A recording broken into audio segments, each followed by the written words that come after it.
सांचे दरबार की जय। जय जगत जननी माता जी ट्वाटी सदा ही जय। बोल मेरे दिल वाली सरकार की जय। सिया राम सिया राम सिया राम सिया राम। सात संगत जी, सावन का महीना चल रहा है।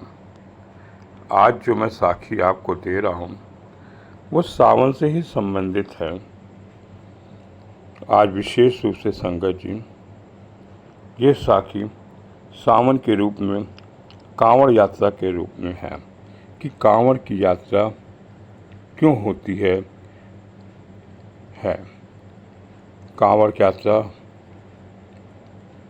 गृहस्थ जीवन से एक साधना का समय है कि अपनी गृहस्थी जीवन से हम समय निकालकर कांवड़ यात्रा करते हैं। कहते हैं रावण ने जब कैलाश पर्वत को उठा लिया था तो भगवान शिव बहुत ही क्रोधित हो गए थे और उनकी क्रोधित देखकर रावण ने उन पर शिव जी को जल चढ़ाने की इच्छा जागी, तो वो जल चढ़ाने के लिए कांवड़ के रूप में निकल गए। शास्त्रों में इस तरह का कोई उल्लेख नहीं आता, लेकिन लोक कथाओं में ऐसा उल्लेख आता है कि यह यात्रा रावण के द्वारा करी गई। संगत जी, भगवान शिव बहुत ही सादगी से रहते हैं। आपने देखा होगा, बहुत से मैंने भगवान देखे हैं। भगवान के 16 श्रृंगार से हैं। भगवान राम भी गहनों से लदे हैं और अन्य भी देवी देवताओं कई आभूषण से लदे हों। कभी आपने सोचा कि भगवान शिव कैसे इतनी सादगी से रहते हैं। उनके तन में कोई कपड़ा नहीं, अघोरी बने हुए हैं, भभूति लगाए हुए, और जितना सादगी उनके अंदर है वो शायद किसी भगवान के अंदर नहीं, और वो साधना में खो जाते हैं। संगत जी, एक बार जब भगवान शिव की बारात गई तो पार्वती माता जी ने जब दूल्हे राजा को देखा कि वो अघोरी लगाए हुए आ रहे हैं और उनके साथ चेले चापे भी ऐसे हैं और बैल की सवारी में दूल्हा आ रहा है, तो पार्वती की माँ को बड़ा ही गुस्सा आया कि कैसा मेरा दूल्हा राजा है और मेरी लड़की ने कैसा वर चुना है। लेकिन कहते हैं कि उतनी ही चीज़ें ज़रूरत है आपके जीवन में, न्यूनतम आवश्यकता ही बस चाहिए, कुछ नहीं चाहिए। तो पूरे भगवान शिव को कहते हैं सत्यम शिवम सुंदरम।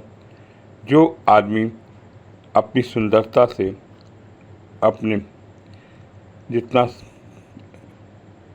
अपने को सादगी देता है, वही संगत जी हमारे सुंदरता है। मेरे त्रिलोकीनाथ हजूर बाबा दिलीप सिंह बेदी महाराज जी को देखिए, कभी उन्होंने भी कोई गहने पहने हैं, बहुत ही सादगी से रहते थे। और परम पूज्य माता जी का भी स्वभाव पार्वती माँ की तरह हैं और बिल्कुल सादगी से रहते थे। मेरे हजूर त्रिलोकीनाथ हैं। संगत जी, हम लोग जन्मदिन पे आते हैं हजूर के और एक सुंदर से सुंदर कपड़े पहन के एक दिखाते हैं। हम किसको दिखाते हैं? हम वहाँ बैठी हुई संगत को दिखाते हैं। आपको याद होगा, गौदरी वालों का मेला लगा हुआ था। सुबह चिड़िया चहका रही थी, लेकिन मेरे हजूर उस अब गुरु के पास ना पहुँचे। जब संगत जी दोपहर हो गई तो मेरे गुरु जी अंगोछा पहने हुए, बिल्कुल सादगी से पसीना निकला हुआ, अपने गुरुवर को नमन करने के लिए कुछ गए। उन्होंने तो बिल्कुल सादगी से कपड़ा पहना हुआ था।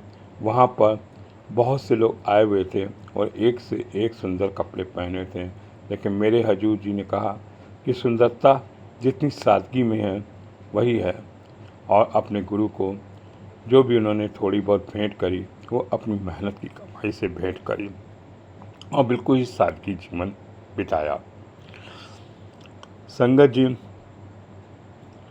कांवड़ बड़ी दूर दूर से जल लेके आते हैं और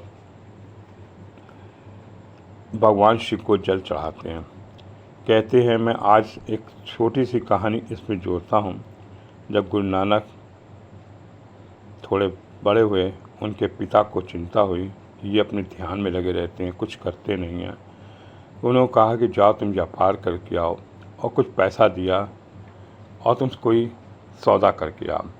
गुरु नानक जी निकले सौदा व्यापार के लिए, लेकिन कुछ देर पे देखते हैं कि कुछ फ़कीर लोग बड़ी गरीबी में, भूख लगी है उनको, और उस पैसे से उन्होंने उनको खाना खिला दिया। जब उनके पिताजी ने पूछा, क्या आप सौदा करके आए हैं? तब उन्होंने कहा, मैं एक सच्चा सौदा करके आया हूँ। वह क्या, कहीं कुछ लोग जा रहे थे, उनको भूख लगी थी, मैंने लंगर खिला दिया, खाना खिला दिया। आज संगत जी पूरे गुरुद्वारे में कहीं आप चले जाइए, ऊंच नीच नहीं, गुरुद्वारे में किसी को भूखा नहीं है। और आए दिन संगत जी लंगर चलते हैं। ये मेरे गुरु नानक की देन से शुरू हुआ। संगत जी ऐसी एक सुंदर सी और मैं कहानी बताता हूँ। जब घर के बुजुर्ग अपनी जिम्मेदारियों से मुक्त होते हैं तो तीर्थ यात्रा पर निकल जाते हैं। एक गांव का एक आदमी तीर्थ यात्रा पे गया। उसको छोड़ने के लिए गांव वाले आए और बैंड बाजे से उसका स्वागत किया कि साल भर वो अपनी तीर्थ यात्रा जाएगा। अभी वो निकला था तीर्थ यात्रा के बाद, 2 घंटे बाद वो गांव में वापस आ गया। तो गांव वाले कहते हैं, आप तो तीर्थ यात्रा पे गए थे, इतनी जल्दी कैसे वापस आ गए? तब उसने बताया कि मेरी तीर्थ यात्रा पूरी हो गई। मैं यहाँ से गया तो देखा गांव में एक मकान जो है रास्ते में जा रहा था, किसी का टूट गया था और बारिश हो रही थी। वो आदमी रो रहा था। छोटे छोटे बच्चे पढ़ने वाले थे, उसके पास पैसे नहीं थे। मैंने जो तीर्थ यात्रा के लिए जो पैसे इकट्ठे किए थे वो मैंने पैसे उसके लगा दिए और मेरी तीर्थ यात्रा वहीं पूरी हो गई। संगत जी कितने सुंदर विचार हैं उसकी कि जहाँ उसको ज़रूरत थी वही तीर्थ यात्रा उसने पूरी कर ली। ज़रूरी नहीं है कि हम जगह जगह भटकें।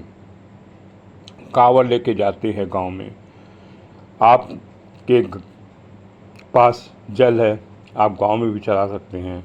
आप इतनी दूर दूर जाते हैं क्योंकि मेरे शंकर भगवान, मेरे त्रिलोकीनाथ को आपका जल कहाँ ज़रूरत पड़ जाए ये नहीं कह सकते, लंबी दूरी पे जाते हैं।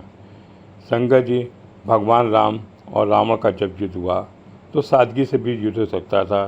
भगवान राम के पास बहुत सेना थी, राजा थे और सादगी से। विधाता ने उनके साथ ऐसा क्यों किया कि उनको पहले वनवास दिया और सीता का अपहरण हुआ, तब जाके रावण ने। कहते हैं ज़िंदगी में कोई चीज़ आसानी से नहीं मिलती, उसके लिए संघर्ष करना पड़ता। हर तरह के सुख दुख अड़चनें आती हैं, उसको अगर उसने पार कर लिया, मजबूत हो गया, तब होता। इसी तरह के विधाता कांवड़ लेकर निकलते हैं और जल चढ़ाते हैं। जब वो अपनी जल की यात्रा करके लौटते हैं तो कभी कभी कांवड़ को इतना गुस्सा आ जाता है।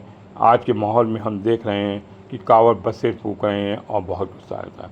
क्यों गुस्सा आता है? क्या यही विधाता ने सिखाया है कि हम यात्रा करके आ रहे हैं, अपने गुस्से को काबू नहीं रखते हैं, अपना मन निर्मल रहना चाहिए। लेकिन स्वाभाविक है कि जब वो यात्रा करके आता है, अपनी कांवड़ लाद के आता है, कहीं उसकी टकरा जाती है तो उसको लगता है कि मेरी साधना खराब हो गई है, मेरी कांवड़ खराब हो गई है। इस बात को उसको गुस्सा आता है। लेकिन उसको सोचना चाहिए कि विधाता का जो नियम है, हो सकता है मेरे भगवान भोलेनाथ शिव ने आपका जल वहीं तक स्वीकार कर लिया हो। बाबा शिव जहाँ भी तो जल चढ़ा सकते हैं, आप जल चढ़ाइए।